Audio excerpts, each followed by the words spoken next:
নাক টানছো? ঠান্ডা লেগে গেছে? তাহলে তোমার অমিক্রণ।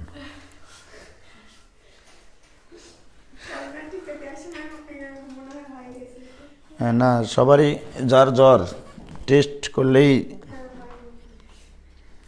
নো টেস্ট নো করো না।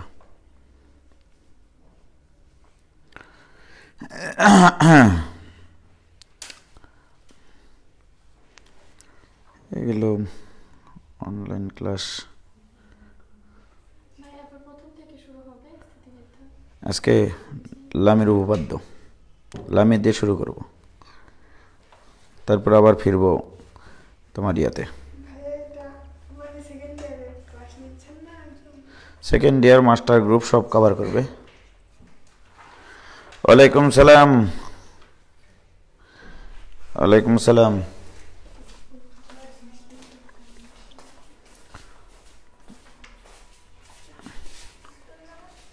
ওয়ালাইকুম সালাম। লামির মামি পড়া শুরু হবে। হ্যাঁ,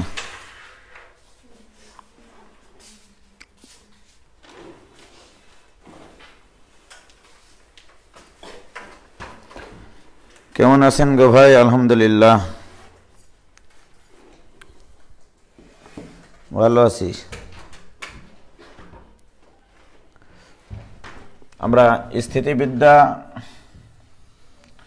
শুরু করব হচ্ছে স্থিতিবিদ্যা লেকচার 1 শুরু করব হচ্ছে লামির উপপাদ্য দিয়ে।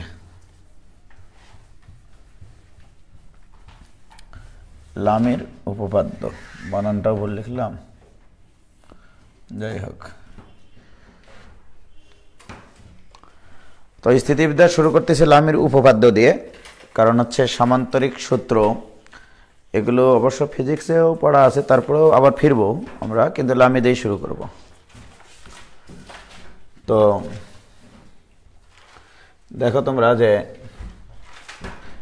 একটা নির্দিষ্ট বিন্দুতে একটা একই সমতলে ভিন্ন ভিন্ন ক্রিয়ারেখা বরাবর যদি 3টা বল ক্রিয়াশীল থাকে, মনে করো এখানে পি বল, এখানে কিউ বল, এখানে আর বল, ঠিক আছে, এগুলো মান দেওয়া আছে বলগুলো।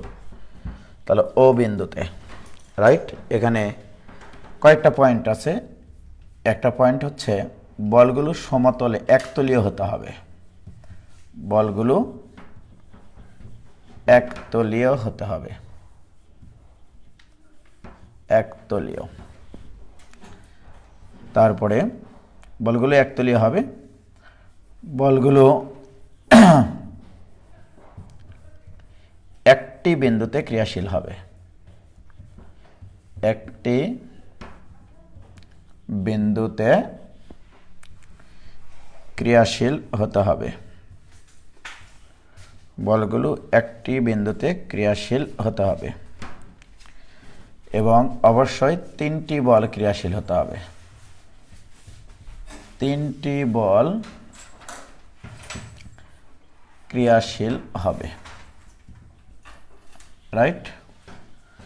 তাহলে সমতলীয় হতে হবে, 3টা বল একটা বিন্দুতে ক্রিয়াশীল হতে হবে, এবং ভিন্ন ভিন্ন ক্রিয়ারেখা বরাবর ক্রিয়াশীল হতে হবে, এবং ভারসাম্য সৃষ্টি করতে হবে, ভারসাম্য সৃষ্টি করবে, সৃষ্টি করবে বা স্থির অবস্থার সৃষ্টি করবে,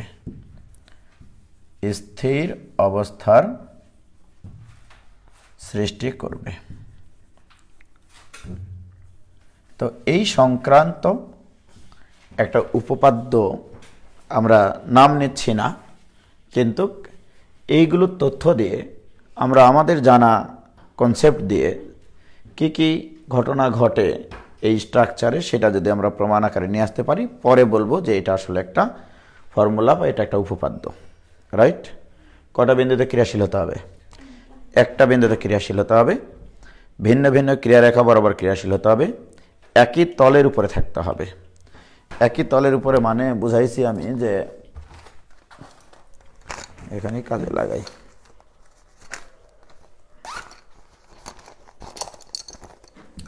এই যে মনে করো এটা একটা তল, এই তলের উপরে তিনটা বল, এই যে তিনটা কলম, হ্যাঁ, তিন দিকে ক্রিয়াশীল হতে হবে, এরকমভাবে একতলি হতে হবে। এই কলমটা এভাবে ক্রিয়া করা যাবে না, রাইট? বা এই কলম বরাবর বল ক্রিয়াশীল হবে না, একতলি হতে হবে, একটা তলের উপরে থাকবে তিনটা বল। ক্লিয়ার? তাহলে একতলি ও তিনটা বল ভিন্ন ভিন্ন ক্রিয়ারেখা বরাবর ক্রিয়াশীল থেকে যদি ভারসাম্য সৃষ্টি করে, তাহলে আমরা এমনিতেই এটা জানি যে বলগুলোর ভেক্টর যোগফল হবে 0। এটা 1 নম্বর কথা বলগুলোর। তাহলে এই ঘটনাগুলো যদি ঘটে, তাহলে বলগুলোর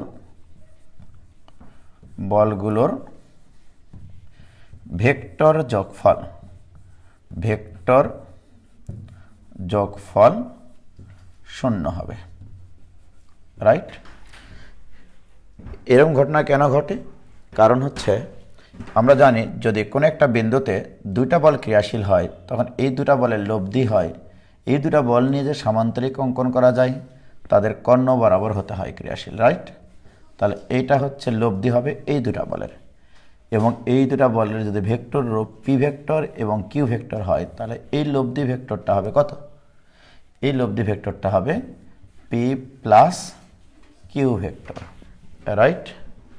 তাহলে এই ভেক্টরটা যদি এই ভেক্টরকে নাকচ করে দেয়, এই দুটা ভেক্টর যদি সমান এবং বিপরীত চিহ্ন বিশিষ্ট হয়, তাহলে আমরা বলতে পারি যে পি প্লাস কিউ ভেক্টর এটা ইকুয়াল টু যদি মাইনাস আর ভেক্টর হয়, তখনই কিন্তু এরা ভারসাম্য সৃষ্টি করে, রাইট? তাহলে P plus Q equal to minus R হতে হবে, অর্থাৎ P plus Q plus R vector এটা ইকুয়াল টু হবে 0 ভেক্টর। এখানে যে 0 দিবে না, 0 ভেক্টর দিবে না, সেই 0 পাবে, ঠিক আছে? তাহলে কোনো একটা বিন্দুতে সমতলীয় তিনটা বল ভিন্ন ভিন্ন ক্রিয়ারেখা বরাবর যদি ক্রিয়াশীল থেকে ভারসাম্য সৃষ্টি করে, তাহলে P plus Q plus R equal to 0। Okay, আমি এই তথ্যটা বলে নিলাম। এবার আসো, যদি ঘটনাটা এরকম ঘটে যে কোনো একটা বিন্দুতে পি কিউ আর মানে তিনটা বল ভারসাম্য সৃষ্টি করে, এটা আগে থেকেই বলা আছে, পি ভেক্টর কিউ ভেক্টর আর ভেক্টর। এই বলগুলোর মান কিন্তু, এর মান হচ্ছে পি, ওকে? এটার মান কত? এটার মান হচ্ছে কিউ, আর এটার মান হচ্ছে আর। আমি ধরে নিলাম এই কোণটা হচ্ছে আলফা, এটা হচ্ছে বেটি, আর এটা হচ্ছে জামাই, ঠিক আছে? অর্থাৎ আগে থেকে তোমাকে উল্লেখ করে দিলাম angle between P and Q vector দিলাম এই কারণে এদের আসলে বলের মধ্যবর্তী কোণ হয় না, বলের ক্রিয়ারেখার মধ্যবর্তী কোণ হয়। So this equal to alpha, angle between Q and R এটা ইকুয়াল টু হচ্ছে, এখানে দিয়েছি আমি বেটা, আর হচ্ছে angle between R and P এটা ইকুয়াল টু দিয়েছি গামা, এটা দিয়ে নিয়েছি, রাইট? যেহেতু আমি যদি এখন বলি এভাবে লিখবা যে যেহেতু ও বিন্দুতে ভিন্ন ভিন্ন ক্রিয়ারেখা বল ক্রিয়াশীল, পি কিউ আর মানে তিনটি বল ক্রিয়াশীল থেকে ভারসাম্য সৃষ্টি করে, সুতরাং P plus Q plus R vector equal to null vector, right? এখন আমি এদের মানের মধ্যে একটা সম্পর্ক তৈরি করতে চাই, বলগুলোর মান নির্ণয় করতে চাই। ওকে, যে কোনো একটা ভেক্টর দ্বারা ক্রস গ্রহণ করবা, যে কোনো একটা ভেক্টর, মনে করো P cross P plus P cross Q plus P cross R, এইটা equal to P cross null vector মানে নাল ভেক্টর। আমরা জানি এটা কোনো একটা ভেক্টরকে যদি নাল ভেক্টরের সাথে গুণ করি তাহলে নাল ভেক্টর হয়। ওকে, বা P vector cross P vector মানে নাল ভেক্টর, কেউ যদি এখানে 0 লেখে সে 0 পাবে কিন্তু, plus P cross Q vector plus P cross R vector এটা equal to null vector. Very good. তাহলে আমি এখানে লিখতে পারি যে P cross Q vector equal to minus P cross R vector, right. এখন প্রশ্ন হচ্ছে এই অংশটাকে যখন ওই পাশে পার করে দিলাম মাইনাস হয়ে গেল, আর আমরা জানি ভেক্টরের ক্রস গুণন বিনিময় সূত্র মেনে চলে না, যদি বিনিময় করেও তাহলে কি হয়ে যায়, সেটা মাইনাস হয়ে যায়। তাহলে এইটা ইকুয়াল আমরা লিখতে পারি আর ক্রস পি ভেক্টর। তাহলে এটা একটা ভেক্টর, কিন্তু এটা একটা ভেক্টর, এটা একটা ভেক্টর। দুটা ভেক্টর যখন সমান হয় তখন এদের মান সমান হতে হয়, দিক একই রকম হতে হয়, ঠিক কিনা? তাহলে এদের মান সমান নিশ্চয়ই। তাহলে অতএব পি ক্রস কিউ এর মান equal to R cross P এর মান। ওকে, আমরা জানি পি ক্রস কিউ, তোমরা ভেক্টরে শিখেছো ফিজিক্সের, যে পি বলের মান কিউ বলের মান ইন্টু এদের মধ্যবর্তী কোণের সাইন, তাহলে angle between P and Q. দেখো পি এর মান কিউ এর মান ইন্টু এদের মধ্যবর্তী কোণের সাইন অনুপাত। সো দিস ইকুয়াল টু আর এর মান পি এর মান ইন্টু এদের মধ্যবর্তী কোণের, এতে চলে এসছে,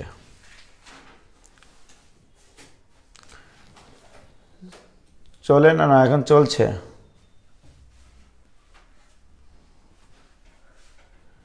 এবার চলছে, দেখো তো, সবাই কান দিও না, কান দিও না। এসছে, এখন এসছে, দেখো তো ভাইয়া, গেছে না, গেছে না, এসছে, এসছে। কতক্ষণ হয়ে গেছে এটা? তাহলে ঠিক আছে, এখন এসছে, দেখো তো। হ্যাঁ যে ক্লিয়ার, আঞ্জম সাদিয়া আঞ্জম আটকে গেছিল। হ্যাঁ, এই যে কিছু কুফা লোকজন এসছে এখানে, এই জন্য। হ্যাঁ চলে এসছে, চলে এসছে। আবার মানুষের ফোন দেওয়ার সময় নাই। হ্যালো, ওয়ালাইকুম সালাম। আমি ক্লাসে, এখন আমি ক্লাসে। বলি তো, আটকে গেলে।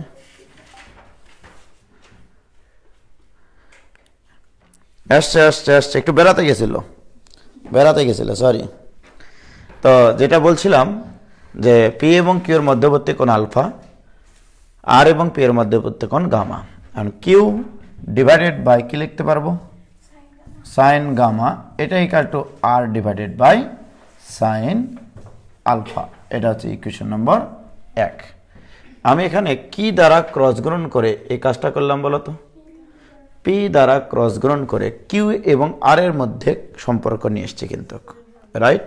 এবং সম্পর্কটা কেমন এসছে দেখো, কিউ ডিভাইডেড বাই, যখন আমি কিউ নিয়েছি, কিউ এর নিচে এসছে তার অপোজিট কোণের, অর্থাৎ কিউ বাদে অপর দুটা বলের ক্রিয়ারেখার মধ্যবর্তী কোণের সাইন অনুপাত। আবার দেখো, যখন আমি এখানে আর নিয়েছি, আর ডিভাইডেড বাই, তখন কি এসছে, আর বাদে অপর দুটা বলের ক্রিয়ারেখার মধ্যবর্তী কোণের সাইন অনুপাত। তার মানে কি, পি দ্বারা যখন ক্রস গুণন করলাম তখন কিউ এবং আর এর মধ্যে সম্পর্ক আসলো। অনুরূপভাবে বাসায় করে পাই, আমি যদি কিউ দ্বারা ক্রস গুণন করি, এটা বাসায় করবা কিন্তু, কিউ দ্বারা ক্রস গুণন করে পাই। কিউ দ্বারা যখন ক্রস গুণন করব তখন কিন্তু আমি কিউ আর থাকবে না ইকুয়েশনে। আমি যখন পি দ্বারা ক্রস গুণন করলাম তখন কিন্তু পি ছিল না, তাহলে কিউ দ্বারা ক্রস গুণন করলে কিউ থাকবে না, কে থাকবে, পি আর আর। তাহলে পি ডিভাইডেড বাই পি এর অপোজিট কোণ, পি বাদে অপর দুটা বলের ক্রিয়ারেখার মধ্যবর্তী কোণের সাইন, তাহলে সাইন বিটা এটা equal to R divided by sine কি হবে বলো, সাইন আলফা হবে। এটা তোমরা নিজেরা করবা কিন্তু, অবশ্যই এটা করে দেখাবা যদি তোমার কখনো আসে। তাহলে এই যে এখানে একটা ইকুয়েশন আমাদের তৈরি হয়েছিল, সেটা হচ্ছে ইকুয়েশন নম্বর 1, আর এটা দিলাম ইকুয়েশন নম্বর 2। তাহলে 1 ও 2 হতে পাই P divided by sine beta, এটা equal to Q divided by sine gamma, এটা equal to R divided by sine alpha. তো এটাকে আমরা এভাবে লিখবো finally, P divided by sine angle between Q and R. লক্ষ্য করে দেখো বিটাটা কার কার মধ্যবর্তী কোণ, কিউ এবং আর এর মধ্যবর্তী কোণ। This equal to Q divided by sine of গামাটা কার কার মধ্যবর্তী কোণ বলো, angle between R and P. এটা equal to R divided by sine কার কার মধ্যবর্তী কোণ, angle between P and Q. কি clear? This is the formula, this is the theorem.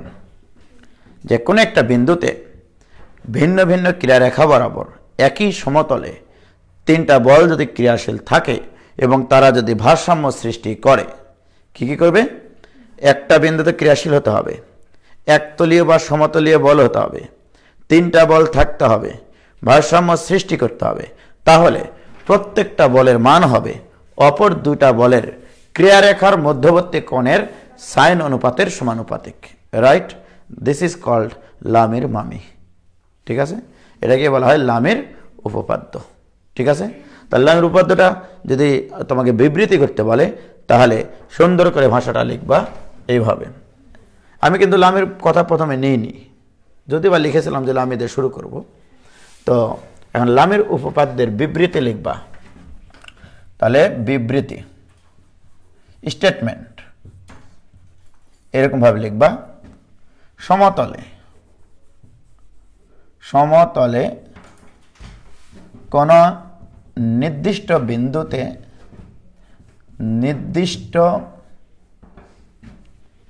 বিন্দুতে সাজিয়ে লিখতে পারবা ভিন্ন ভিন্ন ক্রিয়ারেখা বরাবর, ভিন্ন ভিন্ন ক্রিয়ারেখা বরাবর, ভিন্ন ভিন্ন ক্রিয়ারেখা বরাবর তিনটি বল ক্রিয়াশীল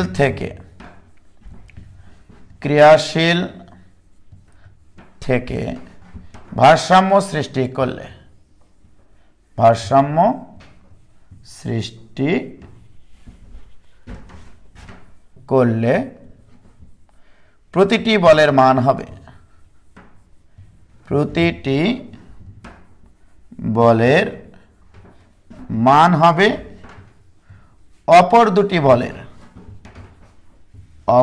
দুটি বলের ক্রিয়ারেখার, এই কথাটা লিখবা কিন্তু, ক্রিয়ারেখার মধ্যবর্তী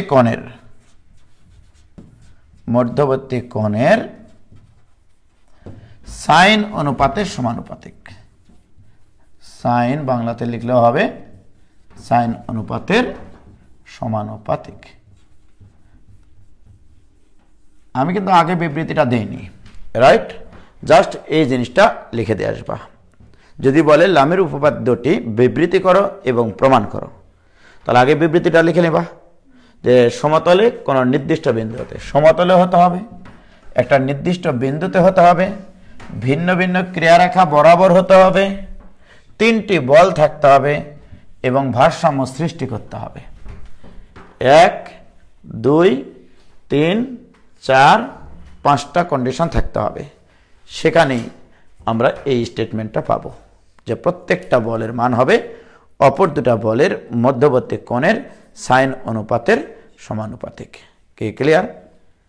তাহলে আমি লামির উপপাদ্য কখন কখন কাজে লাগাবো? যদি আমি উদ্দীপক পরে দেখি কোনো একটা বিন্দুতে ভিন্ন ভিন্ন ক্রিয়ারেখাবার তিনটা বল আছে, ভারসাম্য সৃষ্টি করেছে এবং বলগুলোর পরস্পরের মধ্যবর্তী কোণ জানা আছে, তখনই আমি সেখানে লামির উপপাদ্য প্রয়োগ করব। রাইট?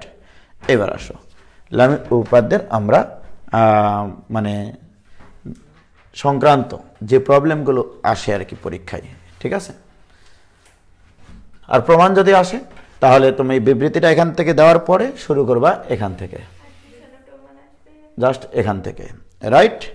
অ্যাডমিশনের জন্য বলছি না, এটা অ্যাডমিশনে আসলেও আসতে পারে, আসুক গা, সমস্যা কি? রাইট? এখন আসো এবারে আমরা হচ্ছে লামির উপপাদ্যের ব্যবহার, লামির উপপাদ্য ব্যবহার করে প্রবলেম সলভ করব। ঠিক আছে? প্রবলেম সলভ তাহলে আমরা উদ্দীপক পড়ব, উদ্দীপক ভালোভাবে বুঝবো, উদ্দীপকদের চিত্র আঁকবো, আঁকার পরে তিনটা বল যদি আমরা একটা বিন্দুতে ক্রিয়াশীল পাই, তারা যদি ভারসাম্য সৃষ্টি করে, একতলীয় যদি তিনটা বল হয়, তাহলে সেখানে আগে খুঁজে বের করার চেষ্টা করব ওই বলগুলোর মধ্যবর্তী কোণ কত। রাইট? এবার আসুন, তাহলে 1 নম্বর প্রশ্ন দিচ্ছি। ঠিক আছে, প্রশ্নটা লেখো। এবিসি ত্রিভুজের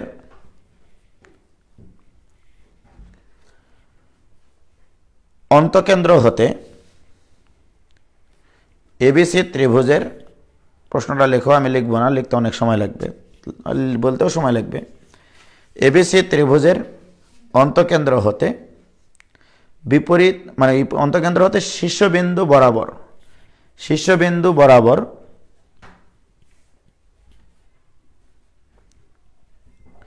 যথাক্রমে পি কিউ আর মানের তিনটি বল ক্রিয়াশীল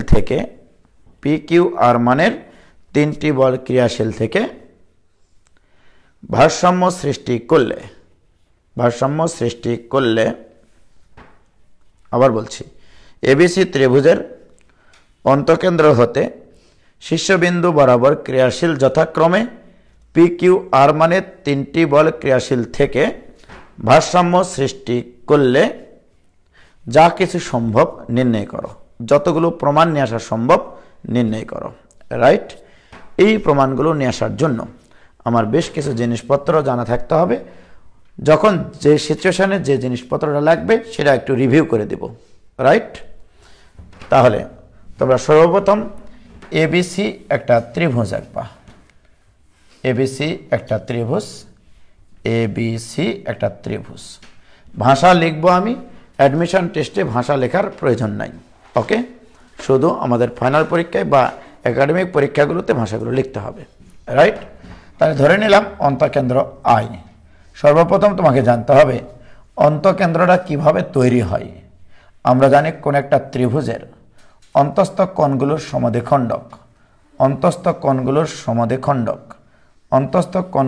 সমদ্বিখণ্ডক যে বিন্দুতে ছেদ করে তাকে বলা হয় অন্তকেন্দ্র। রাইট? প্রশ্নে বলা আছে অন্তকেন্দ্র হতে শীর্ষবিন্দু বরাবর, তাহলে আই বিন্দু হতে আই এ বরাবর, আই বি বরাবর এবং আই সি বরাবর, তাহলে আই এ বরাবর কি বল কাজ করে বলা আছে?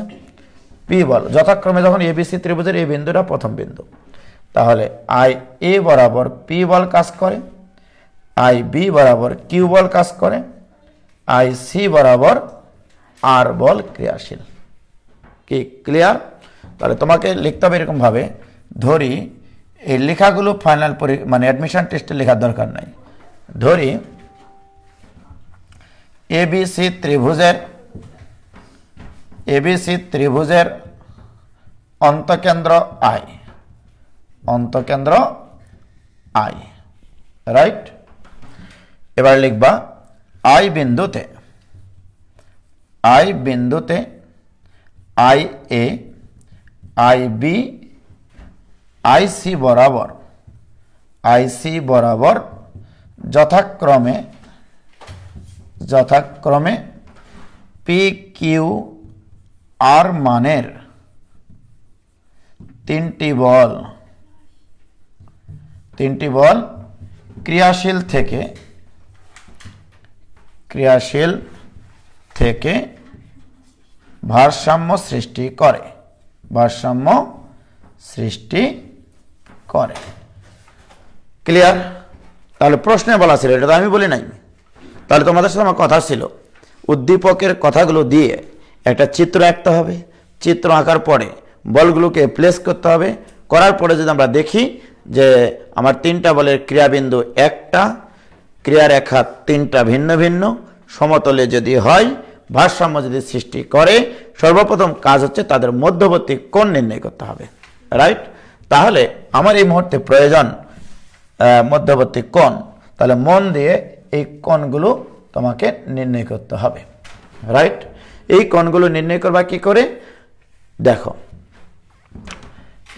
এই বিআই সাহেব বি কোণের সমদ্বিখণ্ডক, আবার সিআই সাহেব সি কোণের সমদ্বিখণ্ডক।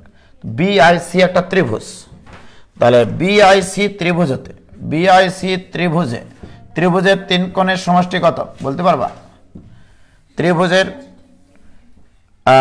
আইবিসি কোণ প্লাস আইসিবি কোণ প্লাস বিআইসি কোণ, এটা ইকুয়াল টু 180 বা পাই। ত্রিভুজের 3 কোণের সমষ্টি 180 ডিগ্রি। এটা কিন্তু তোমাদের ক্লাস 9-10 ছিল, রাইট? এবারে আইবিসি কোণ মানে জাস্ট এই কোণটা বি কোণের অর্ধেক কিনা, তাহলে এখানে লিখতে হবে b/2। বি কোণ না দিলে হবে, বি দ্বারা বোঝায় ক্যাপিটাল লেটার দ্বারা কোণ, প্লাস c/2 প্লাস বিআইসি কোণ, এটা ইকুয়াল টু পাই, রাইট? তাহলে পাই মানে আবার এ প্লাস বি প্লাস গোটা ত্রিভুজের 3টা কোণের সমষ্টিও তো 180 ডিগ্রি। তাহলে বাহ, বিআইসি কোণ এটা ইকুয়াল টু এ, তো এ মানে কিন্তু a/2 প্লাস a/2 লিখতে পারবো না, প্লাস বি থেকে যদি 98 বাদ যায় থাকবে b/2, সি থেকে যদি c/2 বাদ যায় থাকবে c/2। সত্যি করে বলো তো, হোয়াট ইজ দিস? এটা মানে কি? a/2 plus b/2 plus c/2 equal to পাই/2, কারণ a plus b plus c equal to pi. অতএব a/2 plus b/2 plus c/2 equal to পাই/2। তাহলে আমরা লিখতে পারি অতএব বিআইসি কোণ এটা ইকুয়াল টু পাই/2 বা 90 ডিগ্রি, 90 ডিগ্রি লিখলাম, যাও 90 ডিগ্রি প্লাস a/2 কোণ। কি ক্লিয়ার? এটা তোমাদের কিন্তু 9-10 ছিল যে বি কোণ এবং সি কোণের সমদ্বিখণ্ডক দ্বয় ও বিন্দুতে মিলিত হলে প্রমাণ করা যে বি ও সি কোণ equal to 90 degree plus half of A কোণ। খুব ব্যস্ত পরীক্ষায়, রাইট? তাহলে অনুরূপভাবে আমি যদি বলি, তাহলে বিআইসি কোণটা হবে 90 degree plus half of A কোণ। তাহলে আমি যদি বলি সিআইএ কোণ মানে 90 ডিগ্রি প্লাস, তাহলে অনুরূপভাবে লিখে নিবা। তাহলে অনুরূপভাবে সিআইএ কোণ এটা equal to 90 degree plus b/2। তারপরে হচ্ছে এআইবি কোণ, বলো তো এআইবি কোণ কি হবে? 90 ডিগ্রি প্লাস c/2 কোণ। তাহলে লামের উপপাদ্য প্রয়োগ করতে গেলে সর্বপ্রথম আমার কাজ উদ্দীপকের জিনিসগুলো দিয়ে একটা চিত্র আঁকা, 1 নম্বর কাজ। দ্বিতীয় কাজ চিত্রটা অ্যানালাইসিস করা, যে একটা বিন্দুতে 3টা বল ক্রিয়াশীল আছে কিনা, ভিন্ন ভিন্ন ক্রিয়ারেখা বরাবর ক্রিয়াশীল আছে কিনা, ভারসাম্য সৃষ্টি করে কিনা, এবং তাদের মধ্যবর্তী কোণ নির্ণয় করার মতো তোমার মন আছে কিনা, রাইট? তাহলে সেটা আছে তো নাকি? তাহলে সবকটা কোণ বের হয়ে গেছে। তাহলে আই বিন্দুতে লামের উপপাদ্য প্রয়োগ করে পাই। তাহলে আই বিন্দুতে, অতএব আই বিন্দুতে লামের মমির সাহায্য নিয়ে পাই, লামের উপপাদ্য, বানান ঠিক আছে? উপপাদ্য প্রয়োগ করে পাই, কি পাই? P divided by Q divided by R divided by. কি ক্লিয়ার প্রিয় শিক্ষার্থী বন্ধুরা? পি ডিভাইডেড বাই কি শিখেছি আমি তোমাদেরকে? পি ডিভাইডেড বাই অপর দুটা বলের মধ্যবর্তী কোণের সাইন অনুপাতের সমানুপাতিক। তাহলে এই কোণটা আমরা পাইছি 90 ডিগ্রি প্লাস a/2, এই কোণটা পাইছি 90 ডিগ্রি প্লাস b/2, এই কোণটা পাইছি 90 ডিগ্রি প্লাস c/2। যারা অ্যাডমিশন টেস্ট দিবে এবার 21 ব্যাচ বা 22 ব্যাচ যারাই হোক, অ্যাডমিশন টেস্টে এগুলো কোনো ভাষা লেখার দরকার নাই, চিত্রটা আঁকিয়ে শুধু এই কোণগুলো তুমি লিখে নেবা, রাইট? এটা করতে গিয়ে লিখবা 9-10 এর কনসেপ্ট থেকে, যে বিআইসি কোণ হবে, বিআইসি কোণ হবে 90 degree plus half of A কোণ, এআইসি কোণ হচ্ছে 90 degree plus half of B কোণ, এআইবি কোণ equal to 90 degree plus c/2 কোণ। কি ক্লিয়ার? তাহলে অ্যাডমিশন টেস্টে আসলে এগুলো ভাষা লেখার দরকার আছে? একটাও লিখবা না, শুধু চিত্র আঁকিয়ে চিত্রের ভিতরে ওই কোণগুলো দিয়ে দেবা, তারপরে তোমার মন দেবা। ওকে, তাহলে এবার বলো পি ডিভাইডেড বাই সাইন কত দিবা, তাড়াতাড়ি বলো। সাইন 90 ডিগ্রি প্লাস a/2 কোণ, q ডিভাইডেড বাই sin কি লিখবা বলো 90 ডিগ্রি প্লাস b/2 কোণ, sin 90 ডিগ্রি প্লাস c/2 কোণ। কি ক্লিয়ার? কারো আপত্তি আছে? কারো আপত্তি থাকার কথা না। এবারে বলো, এখন তোমরা কত ত্রিকোণমিতি জানো, এটা এবার তোমাদের উপরে এখন দায়ভার দিয়ে দিলাম। ওকে, আসো এবার ত্রিকোণমিতি নিয়ে লেখালেখা করি। বা p divided by 90 degree plus a/2 থাকলে কি হয়, cos of a/2 equal to q divided by cos of b/2 কোণ equal to r divided by cos of c/2 কোণ। এইটা একটা প্রমাণ। তাহলে অন্তঃকেন্দ্র হতে শীর্ষবিন্দু বরাবর তিনটি বল ক্রিয়াশীল থেকে ভারসাম্য সৃষ্টি করলে এই কাহিনী ঘটায়। অথবা পরীক্ষায় আসবে অনুপাত দিয়ে p/q/r, এটা equal to cos a/2 cos b/2 cos of c/2। ঠিক আছে, ওইটা আসতে পারে, রাইট? এটুকু পর্যন্ত ক্লিয়ার? এবারে এটাকে নিয়ে যে যত দূর পর্যন্ত যেতে পারে, যার যতটুকু ত্রিকোণমিতির উপরে দখল আছে, সে ভালো কিছু করতে পারবে, রাইট? নইলে তার জন্য কালো কিছু অপেক্ষা করতেছে। তাহলে আমরা লিখতে পারি বা P square divided by cos square a/2, square করা সকল হতে পারে না মানুষের। হ্যালো, ওয়ালাইকুম সালাম।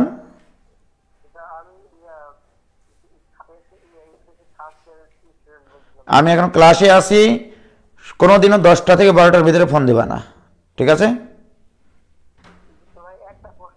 একটা প্রশ্নের উত্তর আবার বললাম আমি ক্লাসে।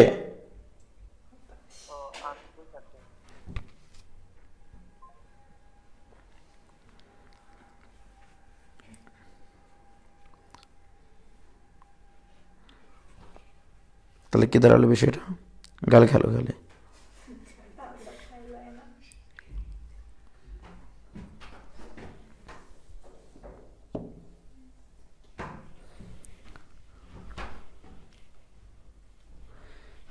ক্লিয়ার?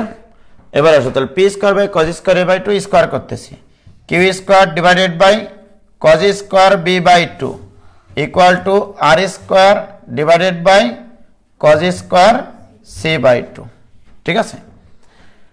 অনেকে বলছে যে ভাই এগুলো তো আমাদের 9 বার করে করা হলো, বাদ দিয়ে তুমি 9 বার করো, 100 বার করো। মাস্টার গ্রুপের যে ক্লাস, এগুলো আমি আগেও বলছিলাম যে মিডলে মানে গত সপ্তাহে ক্লাস বন্ধ ছিল, তাই না? কতজন কি যে লেখে কমেন্টে, অথচ এগুলোর জন্য কিন্তু এই স্থিতিবিদ্যার উপরে 17টা ক্লাস দেওয়া আছে। 17টা ক্লাসে কিন্তু এগুলোই করানো আছে, সত্য কথা কিন্তু। ঠিক আছে, তো যাই হোক, আমি আমার মতো করে ক্লাস নিয়ে যাই। আবার অনেকে বলছে ভাই আমরা তো সেই 0 to infinity ক্লাস আগেই করেছি, তাহলে মাস্টার গ্রুপে কেন ভর্তি হলাম? তাহলে আমি কি নতুন করে অঙ্ক পয়দা করবো এখানে? কি অঙ্ক পয়দা করব? হ্যাঁ দেখো, তাহলে তাহলে এখানে একটা করে 2 নিলাম কোণ করে। ঠিক আছে, তাহলে পি স্কোয়ার বাই এটা, কিউ স্কোয়ার বাই এটা, আর স্কোয়ার বাই এটা। কি ক্লিয়ার? এবার আসো, P square divided by 2 cos square a/2 মানে কি 1 প্লাস cos a, এটা equal to Q square divided by 1 plus cos b, এটা equal to R square divided by 1 plus cos of c। কি clear? আসো এবারে কে কত ত্রিকোণমিতি জানে তার লীলা খেলা। তাহলে P square divided by 1 plus cos এর সূত্র কি জানো? একটা ত্রিভুজের B square plus C square minus A square divided by twice B C, এটা equal to Q square divided by 1 plus cos B মানে কি C square plus A square minus B square divide by twice C A, এটা equal to R square divided by 1 plus A square plus B square minus C square divide by twice A B. বলো কিছু করেছি? কিচ্ছু করিনি। এবার আসো, এখান থেকে যে যত সামনের দিকে আগাতে পারে, তাহলে বা P square into twice BC divided by twice BC plus B square plus C square minus A square লসাগু করেছি। This equal to Q square into twice C A divided by লসাগু করলে 2ca plus C square plus A square minus B square, এটা equal to R square into twice A B divided by 2ab plus A square plus B square minus C square, right? এখন যে যত সুন্দরভাবে calculation করে সামনের দিকে আগাতে পারে সে তত ভালো কিছু করবে। ভালো কিছু করার কি দরকার? তাহলে P square into twice B C divided by, বলো এইটুকু মানে কি? B plus C whole square minus A square, এটা equal to Q square into 2ca divided by এইটুকু মানে কি বলো? C plus A whole square minus B square, এটা equal to R square into twice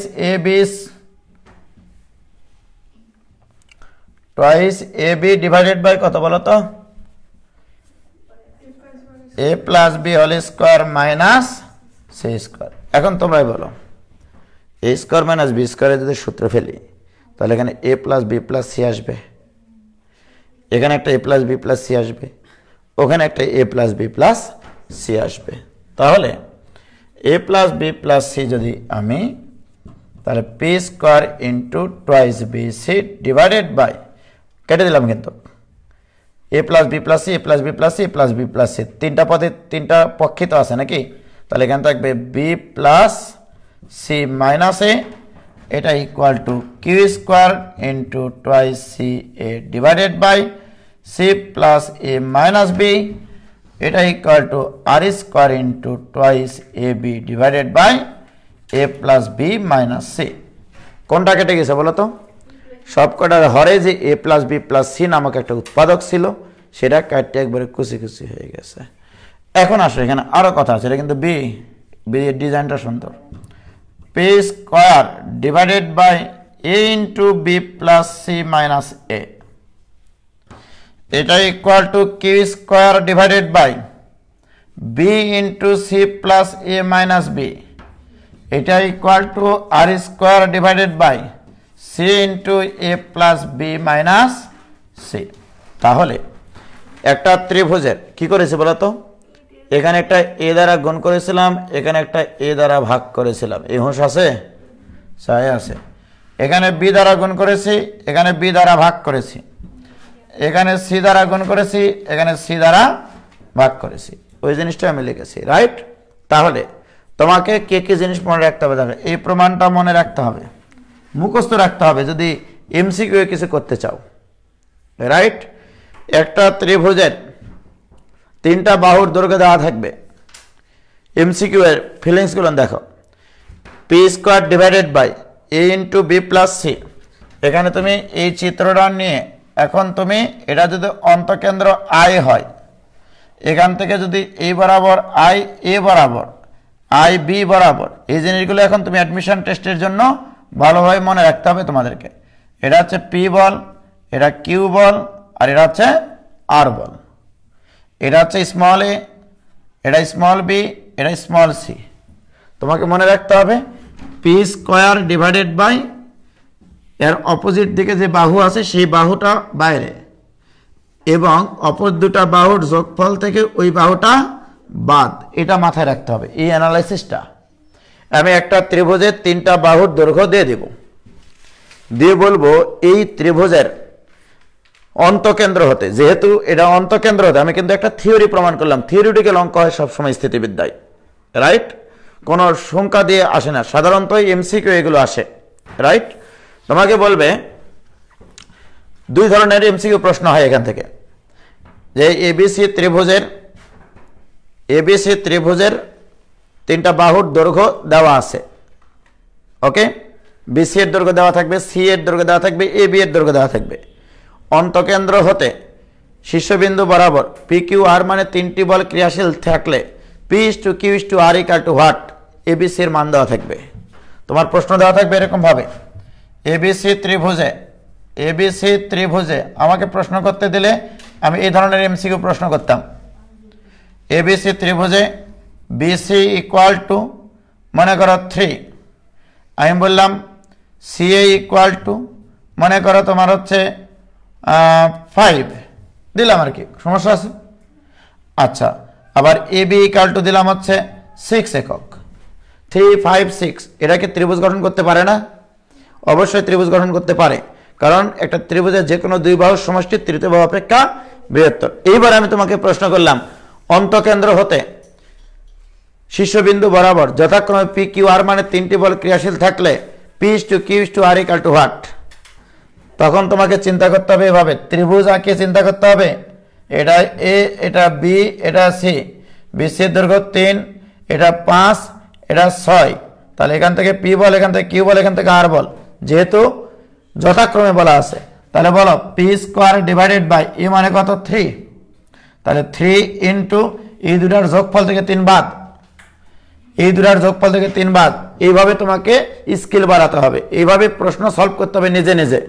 তুমি এখন যে পড়াশোনা করবা লামির উপপাদ্যের সাহায্যে তুমি প্রমাণগুলো আগে নিয়ে আসবা, নিয়ে আসার পরে এবার নিজেকে আরেকটু গিয়ার আপ করবা যে বাহুগুলো নিয়ে দৈর্ঘ্য দিয়ে আমার এখানে অ্যানালাইসিস কি, পি স্কোয়ার ডিভাইডেড বাই হবে ওর অপোজিট বাহুর দৈর্ঘ্য ইন্টু অপর দুটা বাহুর যোগফল থেকে এটা বাদ, তাহলে 5 আর 6 11 থেকে 3 বাদ দিলে 8, এগুলো একবারে চিন্তা করে শিখতে হবে তোমাকে।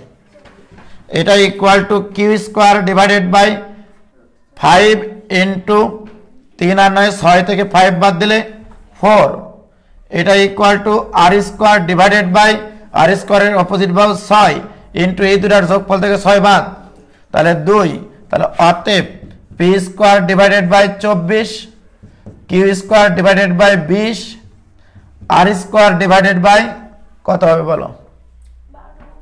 12, রাইট? এখন আমাকে প্রশ্নে বলো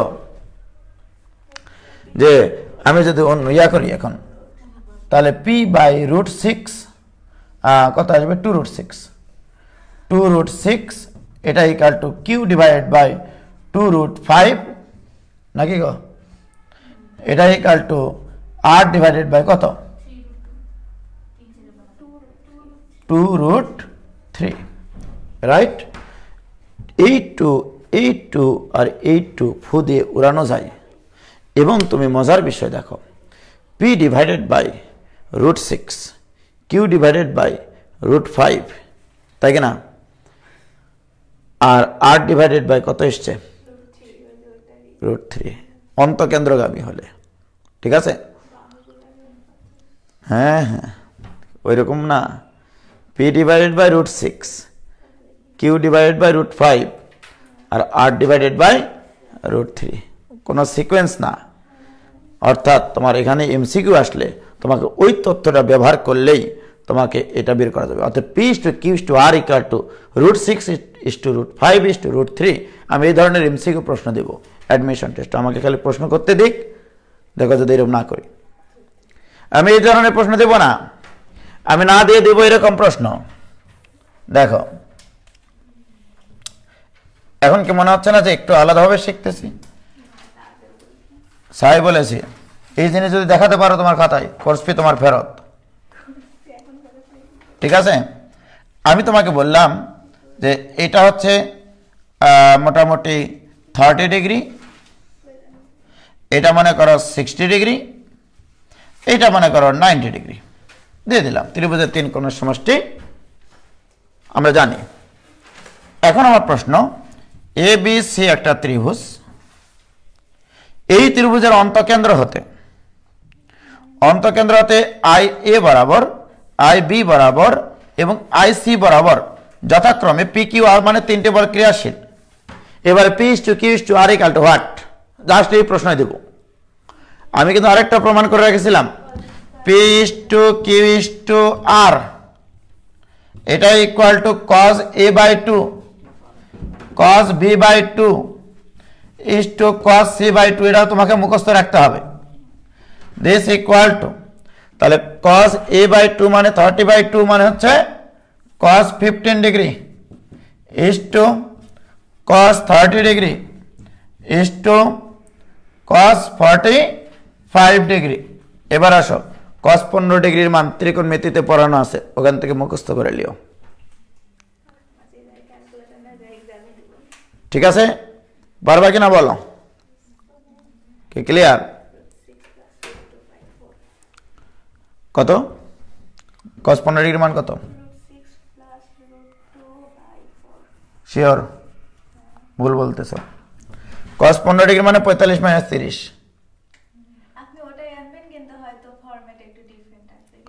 cos 15 ডিগ্রি মান cos 45 ডিগ্রি মান কত? 1/√2। cos 30 ডিগ্রি মান √3/2 মাইনাস sin 30 ডিগ্রি মান হাফ ইন্টু 1/√2। তাহলে এখানে কত আসবে? √3 মাইনাস 1 ডিভাইডেড বাই 2√2।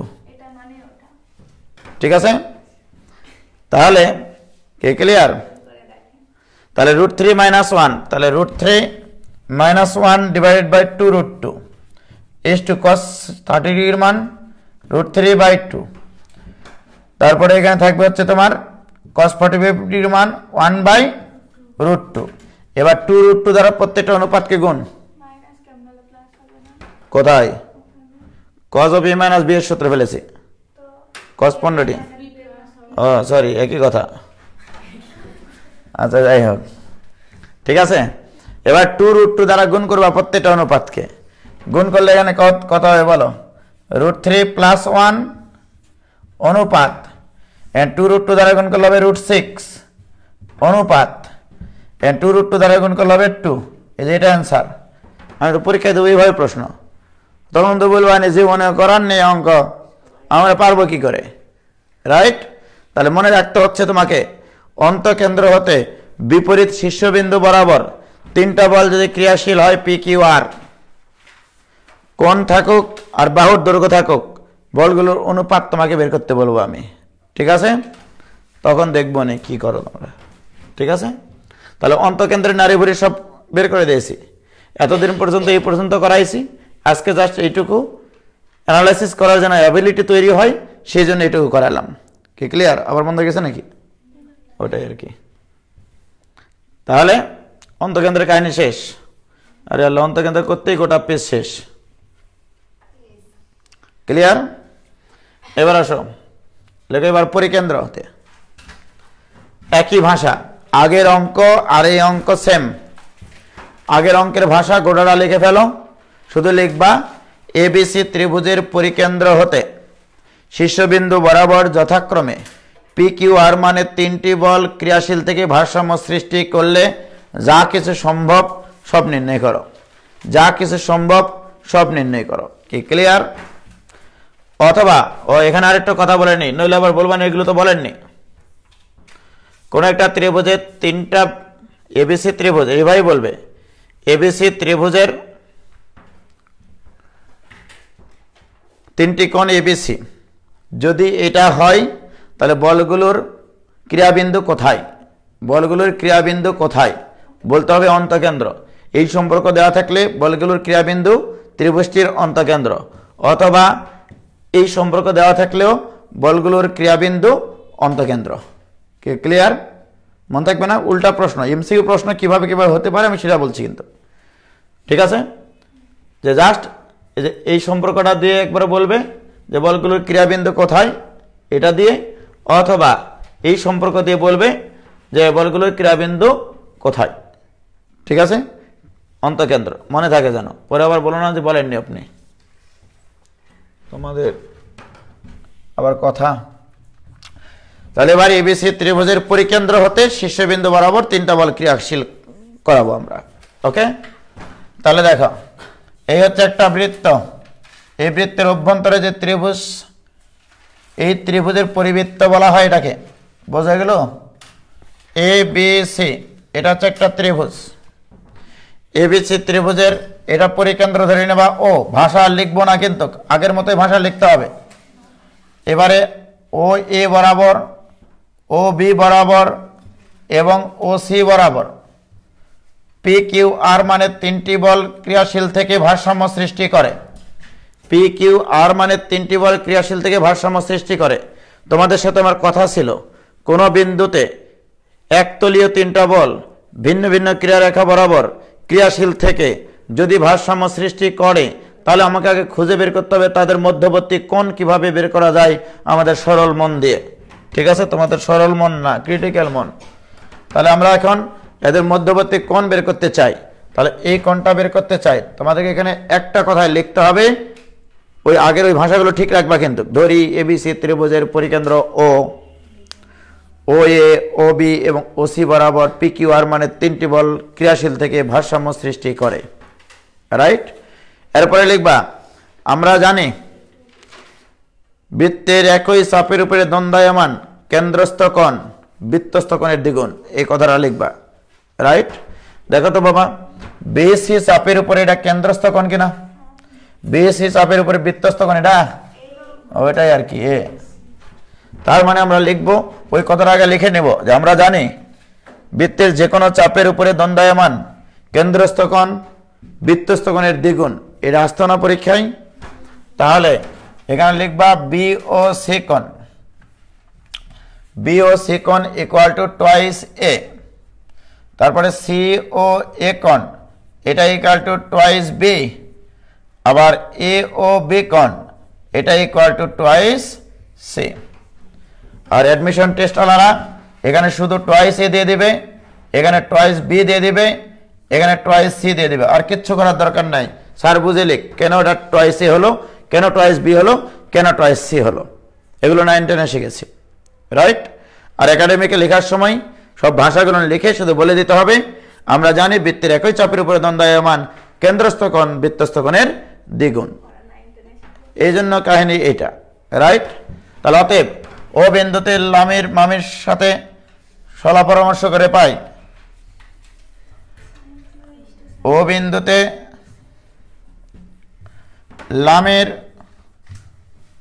উপপাদ্য প্রয়োগ করে পাই পি ডিভাইডেড বাই, একবারে লিখবা পি এর অপোজিটের সাইন কি, অপর দুটা বলের মধ্যবর্তী কোণের সাইন 2a, এটা equal to Q divided by sine 2b equal to R divided by sine twice C. তাহলে অতএব P is to Q is to R, এটাই একটা প্রমাণ। Sine 2a is to sine 2b is to sine 2c, কি clear? তাহলে এটা একটা প্রমাণ। তাহলে আমি উল্টা দিকে প্রমাণটা বলতে পারি যে এবিসি ত্রিভুজে কোনো একটি বিন্দুতে ক্রিয়াশীল তিনটি বল পি কিউ আর মানে তিনটি বল যদি ক্রিয়াশীল থাকে ভারসাম্য সৃষ্টি করে, P is to Q is to R equal to যদি sine 2a is to sine 2b is to sine 2c হয়, তাহলে এই বলগুলোর ক্রিয়াবিন্দু কোথায়? তোমাকে বলতে হবে পরিকেন্দ্র, রাইট।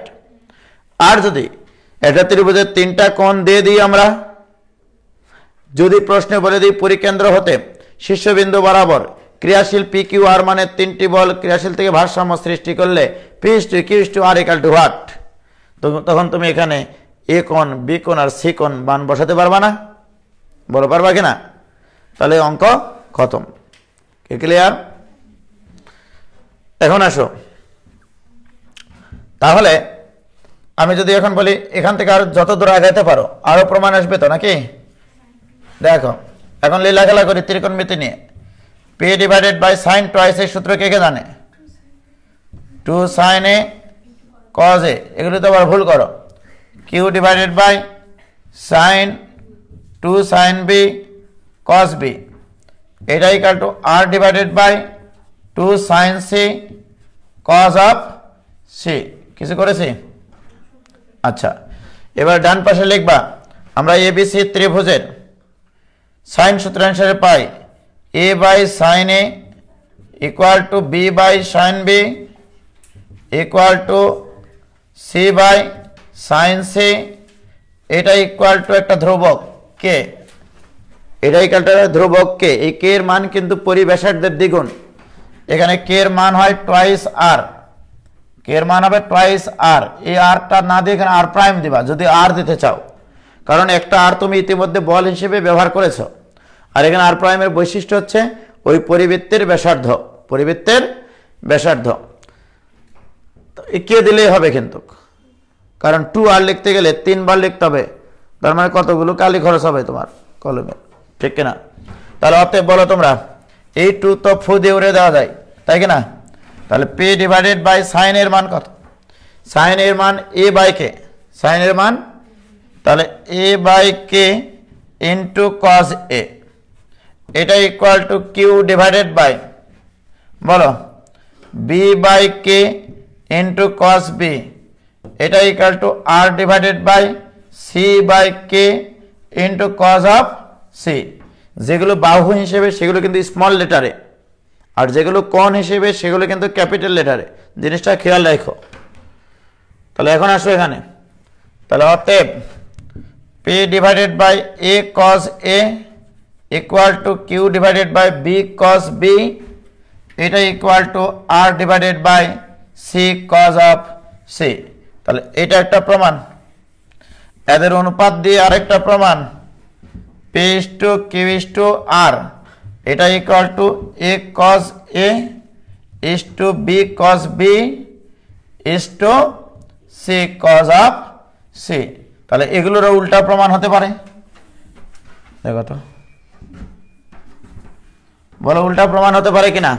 যে এই শর্তে বলগুলোর ক্রিয়াবিন্দু কোথায়, ওই শর্তে বলগুলোর ক্রিয়াবিন্দু কোথায়, রাইট? বলগুলোর ক্রিয়াবিন্দু কোথায়? পরিকেন্দ্র, মনে থাকে জানো, সবাই মনে থাকবে তোমাদের।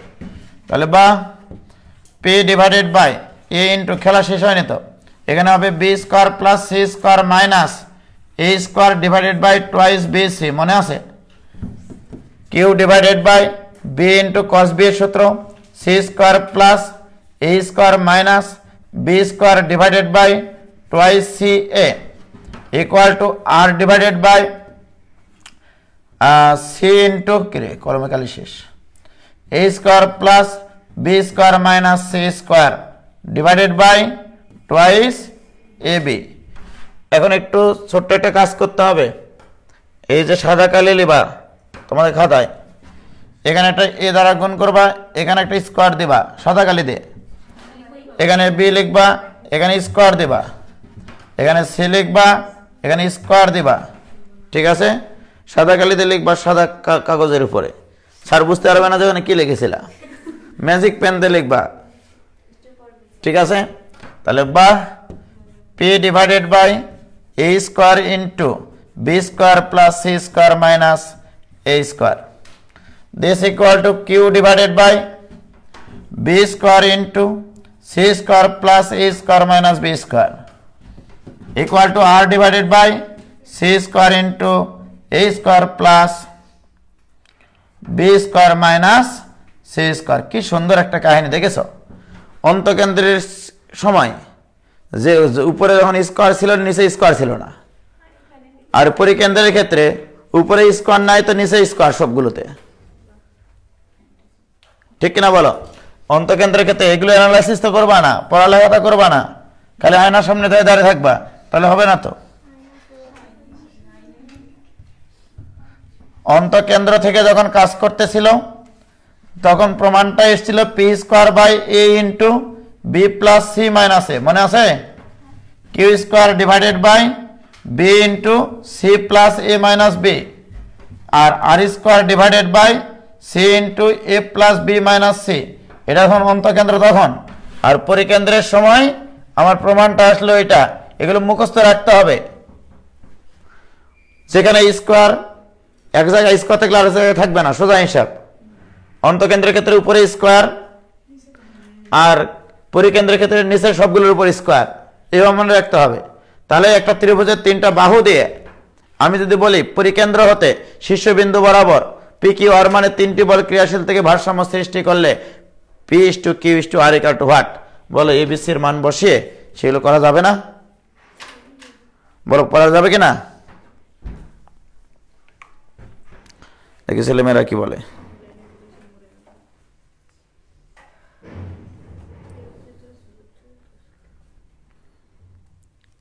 বুঝতেছে না? বুঝতেছে না? ক্লিয়ার?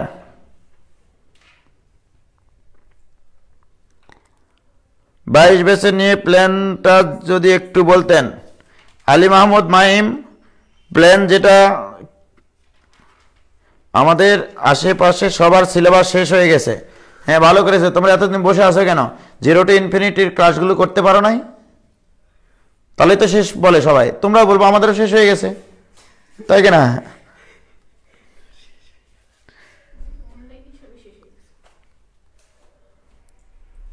মানে এক একজনের মনে করে কথাবার্তা শুনলে মনে হয় যে ওরা মানে শুধু এই লাইভ ক্লাসের জন্য অপেক্ষা করে। লাইভ ক্লাস এতই করে, 3200 জনের ভিতরে ক্লাস করে 126 জন। এই যে এখন 126 জন আছে, 3200টা মেম্বার এখানে, ঠিক আছে?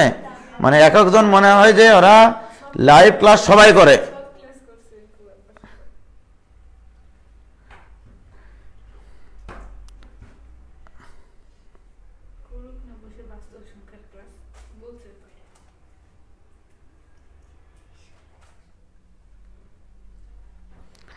ওকে, তার মধ্যে আরো 4 জন চলে গেল। তাহলে অন্তকেন্দ্র কমপ্লিট।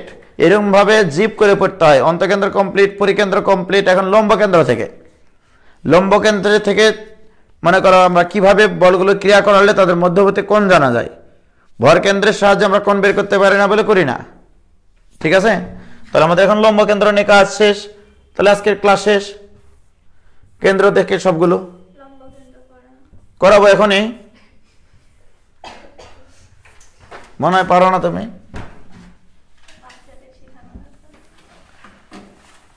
তুমি মনে হচ্ছে খুব বড় হয়ে গেছো। এ বি সি ত্রিভুজ, এখনো নাকের পানি শুকায়নি। এই হচ্ছে এবিসি ত্রিভুজ।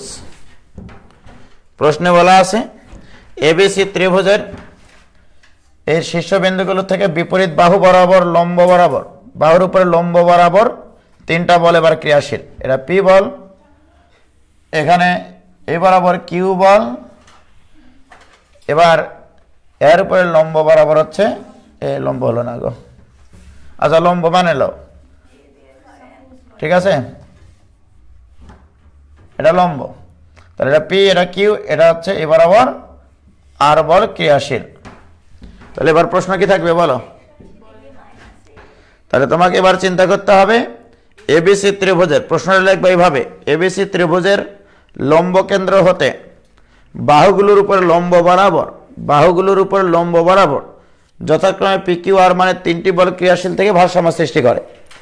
অথবা প্রশ্নে বলা থাকবে এবিসি ত্রিভুজের এ কমা বি কমা সি বিন্দু 3টি হতে বিপরীত বাহুর উপরে লম্ব অভিমুখে 3টি বল ক্রিয়াশীল পি কিউ আর। আর এটা তো জাস্ট ফিলিংসটা আগে নাও, তুমি মূল থিমটা আগে নাও। এর আগে কি করেছি? অন্তকেন্দ্র থেকে শীর্ষবিন্দু বরাবর নিয়েছি, পরিকেন্দ্র থেকে শীর্ষবিন্দু বরাবর নিয়েছি। আর এবার লম্ব কেন্দ্র হতে বাহুর উপর লম্ব বরাবর, শীর্ষবিন্দু বরাবর না। এবার নিয়েছি হচ্ছে কে, ক্লিয়ার? এখন আসো তাহলে, তাহলে এ বরাবর পি বল, তাহলে কিউ এবং আর এর মধ্যবর্তী কোণ নিশ্চয়ই এটা, পি এবং কিউ এর মধ্যবর্তী কোণ এটা, কিউ এবং আর এর মধ্যবর্তী কোণ এটা কিনা বলো, রাইট? এবার আসো, এবার দেখি খুব পারো তো দেখি এই কোণটা কত বলতে পারবা? কি করে হলো? খুব তো পারো, কারণ 10 বার করে করেছে যায়। এটা 90, এটা 90, 90 90 180, এই দুটার যোগফল তো হবে 180। তাহলে এটা হবে পাই মাইনাসে 180 মাইনাসে না পাই মাইনাসে, জায়গা নাই এই জন্য 180 লিখতে গেলে তোমাকে 3টা ডিজিট লিখতে হবে, ঠিক আছে? কারণ এটার এটার যোগফল তো হবে 180। এবার এটা 90, এটা 90, তাহলে এই দুটার যোগফল তো হবে 180। তাহলে এটা হবে পাই মাইনাস বি কোণ, ওকে? আর এই কোণটা হবে পাই মাইনাস সি কোণ। অঙ্ক শেষ। তোমাকে তাহলে ভাষাগুলো লিখতে হবে। ধরি এবিসি ত্রিভুজের এ কমা বি কমা সি বিন্দুতে বিপরীত বাহুর উপর লম্ব বরাবর যথাক্রমে পি কিউ আর মানে 3টি বল ক্রিয়াশীল থেকে ভারসাম্য সৃষ্টি করে এবং তারা লম্ব কেন্দ্র ও বিন্দুতে ছেদ করে, লম্ব কেন্দ্র ও বিন্দুতে ছেদ করে, রাইট? তাহলে এবার মধ্যবর্তী কোণগুলো বের করে নিবা। তুমি বলে নিবা যে এই কোণটা 90 ডিগ্রি, এবিসি, এটা দিলাম ডি, এটা দিলাম ই, এটা দিলাম এফ। কিভাবে বুঝাবা? এটা পাই মাইনাসে তুমি নিজের ভাষায় লিখবা। তোমাকে লিখতে হবে এ ই বি কোণ equal to 90 degree, A F C কোণ 90 ডিগ্রি। সুতরাং এই কোণ প্লাস এই কোণটা অর্থাৎ এফ ও ই কোণ ইকাল টু 180 ডিগ্রি বা পাই, অতএব এই কোণটা ইকাল টু পাই মাইনাস এ। এভাবে বুঝাই বলতে হবে একাডেমিকে যখন লিখবা। তুমি বুঝাবা না যে কেনটা পাই মাইনাস এ হলো, এটা বুঝা লিখতে পারবা না নিজের ভাষায়? আচ্ছা, তাহলে অতএব ও বিন্দুতে লামের উপপাদ্য প্রয়োগ করে পাই, ও বিন্দুতে লামের উপপাদ্য প্রয়োগ করে পাই, ও বিন্দুতে লামের উপপাদ্য প্রয়োগ করো, তাহলে পি ডিভাইডেড বাই তার অপোজিট কোণের সাইন, তাহলে sine of pi minus A, এটা equal to Q divided by sine of pi minus B equal to R divided by sine of pi minus C. ঘটনা সঠিক কিনা বলো? পাই থাকলে সাইনের কোনো যায় আসে? ও কি কারো ধার ধারে? তাহলে আমরা লিখতে পারি P divided by sine A, এটা equal to Q divided by sine B equal to R divided by sine C. অতএব P is to Q is to R, এটা equal to sine A is to sine B is to sine C, right? Sine A is to sine B is to sine C. এখন বলো তাহলে এই প্রমাণটা আসতে পারে, এই প্রমাণটা আসতে পারে, এদের উল্টাটা বলতে পারে, আবার তুমি এখান থেকে এটাও বলতে পারো পি ডিভাইডেড বাই, একটু আগে শিখেছ সাইন এ মানে এ বাই কে, অথবা এ কে লিখলেও হবে। আমি 1/k ধরলাম ওই অনুপাতটা, একই কথা। Q divided by B by K, এটা equal to R by C by K. কি বুঝলা বাবা? A by K, B by K, C by K. কি লেখা যাবে কিনা? ডান পাশের নোটটা লিখে দেবে কিন্তু, যেহেতু A by sine A equal to B by sine B equal to C by sine C equal to K, এটা ধ্রুবক। ঠিক আছে, অ্যাডমিশনও লিখবা কে কে কে কে থেকে কাটে, কে এর ক, ক থেকে কাটা, তার মানে কে থেকে কাটে, তাহলে P divided by A equal to Q by B equal to R by C. এই যে এটা একটা প্রমাণ, ঠিক আছে? অতএব P is to Q is to R, এটা equal to A is to B is to C. বাহুগুলোর সমানুপাতিক। তাহলে আমি যদি বলি কোন বিন্দুতে ক্রিয়াশীল,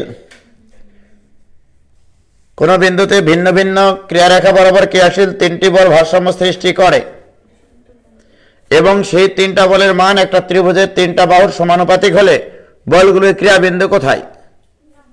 লম্ব কেন্দ্রে। এখন তো বলবা ঠিকই এমসিকিউ দিলে পারতা না, ঠিক আছে? কি ক্লিয়ার? তাহলে কি কি শিখেছি? লামের উপপাদ্য, বিবৃতি, প্রমাণ, অন্তকেন্দ্র থেকে শীর্ষবিন্দু বরাবর ক্রিয়াশীল তিনটা বলের অ্যানালাইসিস, পরিকেন্দ্র থেকে শীর্ষবিন্দু বরাবর ক্রিয়াশীল তিনটা বলের অ্যানালাইসিস, আবার লম্ব কেন্দ্র হতে মানে বাহুগুলোর উপরে লম্ব বরাবর ক্রিয়াশীল তিনটা বলের অ্যানালাইসিস। এই সংক্রান্ত যত অঙ্ক আছে বইয়ে সব তামা তামা। বাহুগুলো নিয়ে দৈর্ঘ্য দেওয়া থাকলে বলগুলোর অনুপাত বের করা যাবে, এমসিকিউ এর জন্য সেগুলো, আর এই প্রমাণগুলো হচ্ছে রিটেনের জন্য। কি ক্লিয়ার? আগামী দিন ইনশাল্লাহ আমরা 7 থেকে 8টা প্রবলেম সলভ করবো আবার, রাইট? তারপরে বল ত্রিভুজের বিপরীত সূত্র আছে, দিয়ে লামের উপপাদ্য শেষ হবে। বল ত্রিভুজের বিপরীত সূত্র, বল ত্রিভুজের বিপরীত সূত্র দিয়ে আসলে ম্যাক্সিমাম অঙ্কগুলো আমরা করব। রশি টান সংক্রান্ত অঙ্ক আছে সেগুলো করব, হেলানা তলের উপরে কিছু অঙ্ক আছে সেগুলো করব, বল ত্রিভুজের বিপরীত সূত্রে অঙ্ক করব। হয়তো বা আর 2 দিন লাগবে লামের উপপাদ্য শেষ করতে, রাইট? মানে এই অংশটা, এটা হচ্ছে সম্ভবত 8B চ্যাপ্টার, 8B চ্যাপ্টার। ওকে, তাহলে তোমরা আজকে এইটুকুই, জাস্ট এইটুকু অ্যানালাইসিস করে আমি যে এগুলোর থেকে আরো যে জিনিসগুলো বললাম সবগুলো লিখে তোমরা গ্রুপে পোস্ট করো, যাও সবগুলো লিখে। শুধু প্রমাণগুলো লিখলে হবে না, এদের উল্টাগুলো কি কি ভাষা হতে পারে সেই ভাষাগুলো লিখে তোমরা যা যা শিখলা সব নোট করে সুন্দর সুন্দর আলাদা আলাদা কালারে পেন দিয়ে পোস্ট করবা হচ্ছে গ্রুপে, ঠিক আছে? আর পরশুদিন আমি যদি রাজশাহীতে ফিরি, মানে ব্যাপার হচ্ছে যে তোমরা যাই হোক জানো না, তবে আমার মানে হোম মিনিস্ট্রি আর কি মিসেসের বড় আব্বা মারা গেছেন আজকে, ওরা সবাই চলে গেছে দিনাজপুরে। আমি আগামীকালকে সকালে একটা ক্লাস আছে 9টায়, এই ক্লাসটা নিয়ে রওনা দেব। আমি যদি পরশুদিন অবশ্যই যদি আসি তাহলে রাত্রে ক্লাস নেব, ঠিক আছে? কালকে সকালে ক্লাস নেব। কালকে হচ্ছে ইয়ারদের ফার্স্ট ইয়ারদের ক্লাস আছে। কালকে কি বার? রবিবার। সোমবারে ক্লাস আছে ভার্সিটি ব্যাচের, তবে ভার্সিটি ব্যাচটা পরশুদিন রাত্রেই নেব, সন্ধ্যার পরে হয়তো বা সন্ধ্যার আগে চলে আসবো। তো ঠিক আছে, খোদা হাফেজ, আসসালামু আলাইকুম।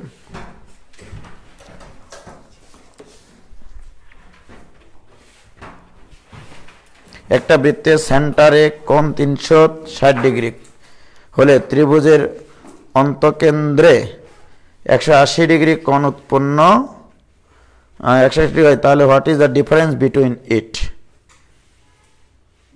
কি বলছে এটা? 180 ডিগ্রি অন্তকেন্দ্রে, প্রশ্নই ঠিক নাই। ভালো করে প্রশ্ন লিখে আমাকে ইনবক্স করো।